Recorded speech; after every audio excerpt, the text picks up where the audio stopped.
বিরোধী দলনেতা শুভেন্দু অধিকারী এক্স হ্যান্ডেলে যে পোস্ট করেছেন বাংলাদেশ সংক্রান্ত, তার পোস্টের দৃষ্টিভঙ্গি এবং ভাষার তীব্র বিরোধিতা করছি। বাংলাদেশের একটা খারাপ ঘটনা বলে একটি বিষয় তিনি পোস্ট করেছেন।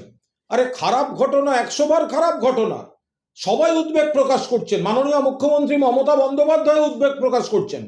এখন বিরোধী দলনেতা বাংলাদেশের ছবি দিয়ে বলছেন মমতা বন্দ্যোপাধ্যায়ের ব্যাপারে কি বলবেন। আরে মমতা বন্দ্যোপাধ্যায় তো বলছেন খারাপ ঘটনা ঘটছে, কেন্দ্রীয় সরকার ব্যবস্থা নিক। বাংলাদেশ আলাদা রাষ্ট্র, এটা পশ্চিমবঙ্গ, আমাদের ক্ষমতা নেই বাংলাদেশ নিয়ে বলার বা কিছু করার। করার ক্ষমতা রয়েছে বিরোধী দলনেতার পার্টির, বিজেপির, কেন্দ্রীয় সরকারের। তো বাংলাদেশের ছবি পোস্ট করে মমতা বন্দ্যোপাধ্যায় কি করবেন? আরে প্রধানমন্ত্রী তো আপনাদের, স্বরাষ্ট্রমন্ত্রী আপনাদের, প্রতিরক্ষা মন্ত্রী আপনাদের।